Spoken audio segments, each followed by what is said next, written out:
আর মাত্র 5 দিন পরেই 2021 সালে আমরা পদার্পণ করব। 2020 সাল আমাদের প্রত্যেকের জন্য একটি স্মৃতির বছর, একটি একটি কি বলবো যে একটি উল্লেখযোগ্য বছর হয়ে থাকবে, ইতিহাসের পাতায় স্মরণীয় হয়ে থাকবে, কারণ এই বছরটি কেড়ে নিয়েছে আমাদের অনেক স্বজনকে। মহামারী কোভিড-19, এই করোনা ভাইরাসের আগ্রাসন থেকে অনেকেই মুক্তি পায়নি। করোনা ভাইরাসের এই ছোবল থেকে অনেকেই আসলে মুক্তি না পেয়ে জীবন হারিয়ে পরপারে গিয়েছে।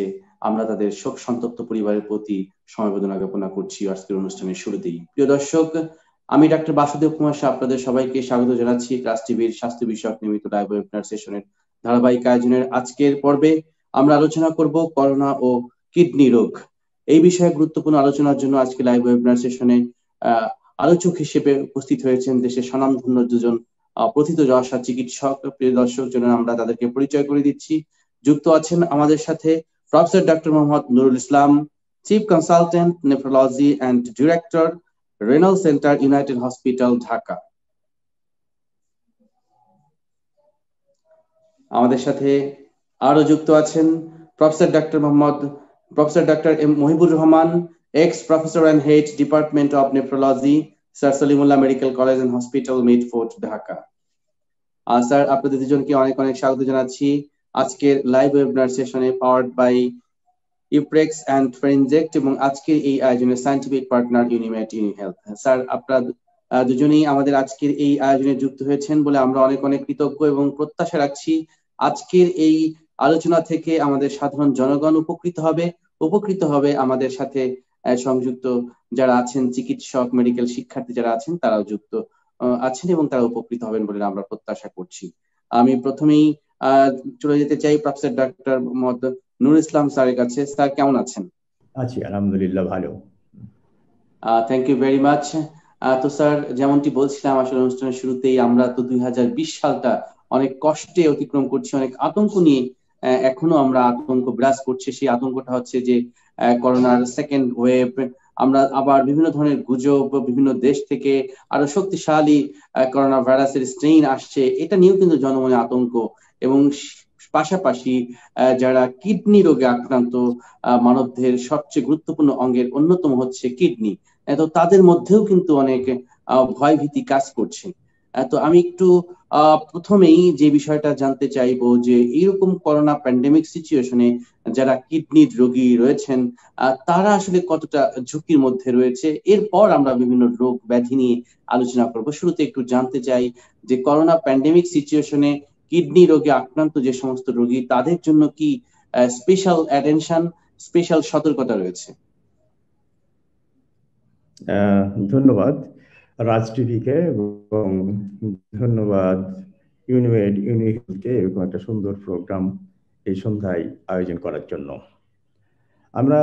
আমি যদি স্মৃতির পাতা উল্টাতে যাই, এখন থেকে ঠিক 1 বছর আগে, অর্থাৎ 2019 সালের ডিসেম্বর মাসের শেষ সপ্তাহে চীনের উহান প্রদেশে প্রথম করোনা ভাইরাস শনাক্ত হয়। এরপরে খুব দ্রুত এটা পশ্চিমা দেশ, ইউরোপিয়ান দেশগুলোতে চলে যায় এবং সেখান থেকে আরো পশ্চিমে খুব দ্রুত আমেরিকা, ল্যাটিন আমেরিকা তথা সমস্ত বিশ্বে এই অসুখটা ছড়িয়ে পড়ে।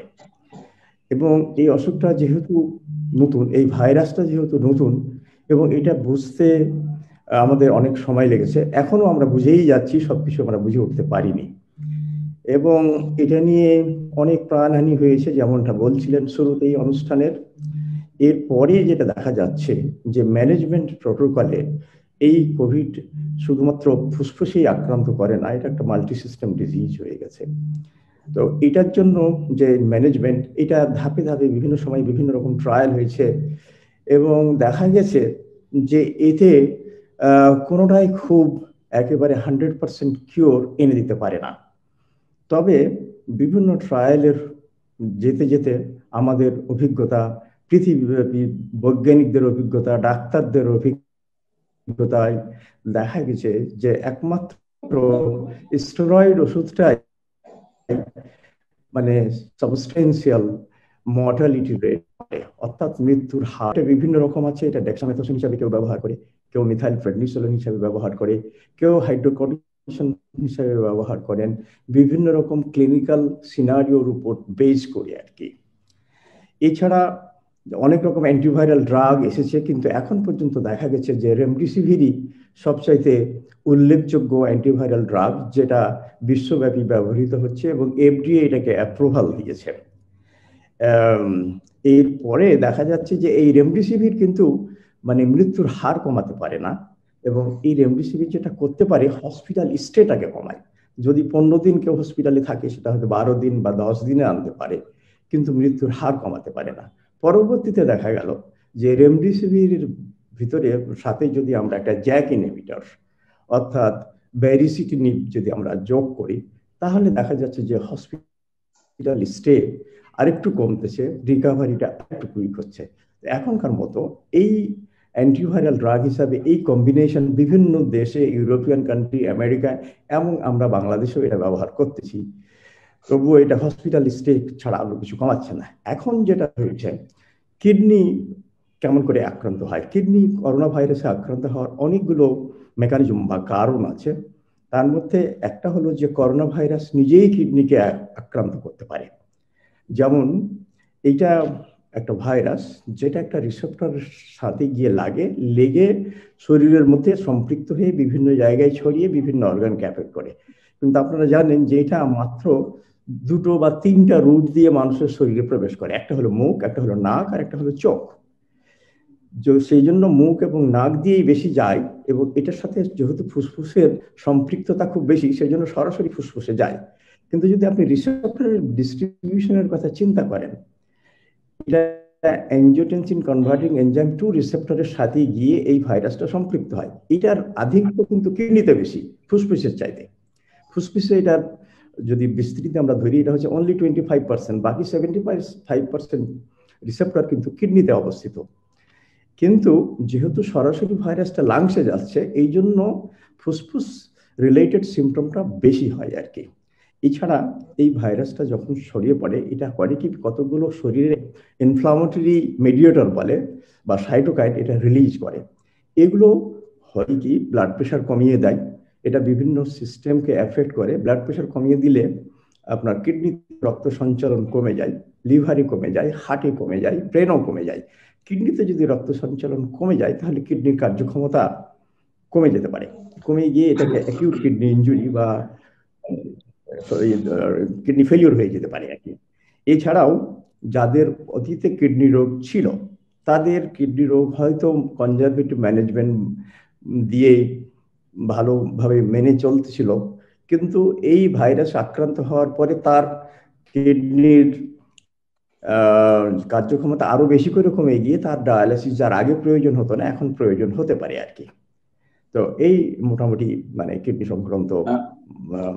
অনেক অনেক ধন্যবাদ স্যার। আমরা আসলে জেনে গেলাম আপনার কাছ থেকে ছোট্ট প্রারম্ভিক আলোচনার মাধ্যমে, প্রিয় দর্শক, আমরা কিন্তু জেনে গেলাম যে আসলে কিডনি মানবদেহের কত গুরুত্বপূর্ণ একটি অর্গান, এবং করোনা ভাইরাস এটা এত বেশি নটোরিয়াস যে এটি মাল্টিপল সিস্টেমটাকে একই সাথে কিন্তু টার্গেট করে তারা কিন্তু ধ্বংসের দিকে নিয়ে যাচ্ছে। এবং যদিও এটি ফুসফুসে বিস্তার লাভ করছে, কিন্তু স্যার যেমনটি বললেন, এনজিওটেনসিন রিসেপ্টর অর্থাৎ এসিই, এনজিওটেনসিন কনভার্টিং এনজাইম যে রিসেপ্টরটি রয়েছে, সেটি কিন্তু কিডনিতে রয়েছে, এবং সেই রিসেপ্টরের মধ্যে বসে আলটিমেটলি কিডনিটাকে ধ্বংসপ্রাপ্ত করছে। এবং পাশাপাশি যে এটি যে টার্গেট অর্গান লাংস, সেই ফুসফুসের বিভিন্ন ধরনের প্রদাহ ঘটে যখন ব্লাড প্রেশারের বিভিন্ন ধরনের ফল করবে, সেটা কিন্তু আলটিমেটলি কিডনির উপর প্রভাব পড়ছে, অর্থাৎ একটির সাথে কিন্তু আরেকটি অঙ্গাঙ্গিক ভাবে জড়িত, এবং সেই বিষয়টা কিন্তু স্যার অত্যন্ত চমৎকার ভাবে তুলে ধরলেন। ধন্যবাদ স্যার আপনার সুন্দর প্রাণবন্ত ব্যাখ্যার জন্য। আমরা এই পর্যায়ে আসতে চাই আমাদের another panel expert professor doctor M Mohibur Rahman স্যারের কাছে। স্যার, নিশ্চয়ই আপনি আমাকে শুনতে পাচ্ছেন, এবং আপনাকে আবারও স্বাগত জানাচ্ছি আজকের এই আয়োজনে যুক্ত হবার জন্য। আপনার কাছে আমি যেটি জানতে চাই স্যার, এই যে কিডনি, স্যার যেমনটি বলছিলেন যারা আগের থেকেই কিডনি রোগে আক্রান্ত তারা বেশি করে ঝুঁকির মধ্যে রয়েছে। তো আমরা জানি যে কিডনির একটি দীর্ঘস্থায়ী সমস্যার নাম হচ্ছে সিকেডি বা ক্রনিক কিডনি ডিজিজ। এই রোগটি যাদের রয়েছে তারা আসলে কতটা ঝুঁকিপূর্ণ, এবং এই রোগটি বেসিক্যালি কিভাবে করোনা ভাইরাস এটাকে আরো বেশি প্রভাবিত করছে বলে আপনি মনে করছেন? ধন্যবাদ আপনাকে, ধন্যবাদ রাজ টিভিকে এবং ইউনিমেড ইউনি হেলথকে এই ওয়েবিনার অ্যারেঞ্জ করার জন্য। তো আপনি যে প্রশ্নটি করলেন যে সিকেডি যাদের আছে তারা আর কতখানি ঝুঁকির মধ্যে আছে। প্রথমত হচ্ছে সিকেডি জিনিসটা কি? সিকেডি জিনিসটা হচ্ছে আমরা যেটাকে বলি ধীর গতিতে কিডনি বিকল হয়ে যাওয়া। কারণ কিডনি কার্যকারিতা কমে যাওয়া বা কমে যাওয়ার দুটো প্রধান ভাগে আমরা ভাগ করে থাকি। একটা হচ্ছে হঠাৎ করে কিডনি বিকল হয়ে যাওয়া, যেটাকে আমরা বলি একিউট কিডনি ইনজুরি। আরেকটা হচ্ছে ধীর গতিতে কিডনি বিকল হয়ে যাওয়া, ধীরে ধীরে কিডনির কার্যক্ষমতা কমে যাওয়া, যেটাকে আমরা বলি ক্রনিক কিডনি ডিজিজ। এবং ক্রনিক কিডনি ডিজিজের প্রধান কারণগুলোর মধ্যে কয়েকটি কারণ খুবই উল্লেখযোগ্য, আমার মানে সবচেয়ে বেশি। একটি হচ্ছে ডায়াবেটিস মেলাইটাস, হাইপারটেনশন বা উচ্চ রক্তচাপ, আর হচ্ছে গ্লোমেরুলোনেফ্রাইটিস বা কিডনির ছাঁকনির প্রদাহ। সেগুলোতেই সবচেয়ে বেশি এই সিকিডি হয়ে থাকে। এখন যারা সিকিডিতে ভুগছেন তাদের কিন্তু আপনার রোগ প্রতিরোধ ক্ষমতা নর্মাল স্বাভাবিক মানুষের চেয়ে কম থাকে। কারণ তাদের যেহেতু তারা ক্রনিক কিডনি ডিজিজে ভুগছেন, ফলে তাদের কিডনি কার্যকারিতা যেহেতু কম হচ্ছে, ফলে শরীরের মধ্যে অনেক ধরনের দূষিত পদার্থ জমে থাকে, যেগুলো আমাদের ইমিউন সিস্টেমকে, আমাদের রোগ প্রতিরোধ ক্ষমতাকে কমিয়ে দেয়। ফলে তাদের কিডনি এই করোনা ভাইরাসে আক্রান্ত হওয়ার সম্ভাবনা অনেক বেড়ে যায় সাধারণ মানুষের তুলনায়। এটা হচ্ছে এক নম্বর। দ্বিতীয়ত হচ্ছে যারা যারা সিকিডি, যারা করোনা ভাইরাসে আক্রান্ত হন বা কোভিড রোগে ভোগেন, দেখা গেছে তাদের মৃত্যুর হার সাধারণ মানুষের চেয়ে অনেক বেশি। যা সাধারণ সুস্থ মানুষ যারা করোনা ভাইরাসে আক্রান্ত হচ্ছেন তাদের থেকে অনেক বেশি, প্রায় 4-5 গুণ বেশি তারা মৃত্যু মুখে পতিত হন। সুতরাং সিকিডিতে যারা ভুগছেন তারা অবশ্যই বেশি ঝুঁকিতে আছেন করোনা ভাইরাস আক্রান্ত হওয়ার, এবং করোনা ভাইরাস আক্রান্ত হলে তাদের মৃত্যু ঝুঁকি অনেক বেশি। এই জন্য আমার মনে হয় যারা সিকিডিতে ভুগছেন তাদের অবশ্যই অনেক বেশি সাবধানতা অবলম্বন করা উচিত। অন্যান্য মানুষের চেয়েও যাদের সিকিডি নেই তাদের থেকে অনেক বেশি সাবধানতা অবলম্বন করা উচিত, যাতে তাদের করোনা ইনফেকশন না হয়, এবং ইনফেকশন হয়ে অতি দ্রুত হাসপাতালে যাওয়া উচিত। কারণ যেসব কোমরবিডিটিস গুলো আপনার করোনা ভাইরাসের ক্রিটিক্যাল ইলনেস করে কিংবা সিভিয়ার ইলনেসে যায়, সেগুলোর যে ঝুঁকিগুলো আছে তার মধ্যে ক্রনিক কিডনি ডিজিজ একটি। Diabetes mellitus, chronic kidney disease, obesity, hypertension, এই সবগুলোতেই আপনার করোনা ভাইরাসের আক্রান্ত হলে খুব খারাপ অসুখ হওয়ার বা ক্রিটিক্যাল ইলনেস হওয়ার সম্ভাবনা অনেক বেড়ে যায়। অনেক অনেক ধন্যবাদ। প্রিয় দর্শক, আমরা জেনে গেলাম যে আসলে দীর্ঘস্থায়ী যে কিডনির সমস্যা, যেটিকে স্যার সিকেডি বা আমরা যেটাকে সিকেডি বলে জানি, সেই বিষয়টি নিয়ে স্যার বলছিলেন, এবং এটি কিন্তু খুবই গুরুত্বপূর্ণ যে যারা এই মুহূর্তে সিকেডির রোগে ভুগছেন তাদের জন্য কিন্তু বাড়তি সতর্কতা অবলম্বন করতে হবে। অনেক অনেক ধন্যবাদ sir. You are watching Raj TV, জাগরণে বাংলা।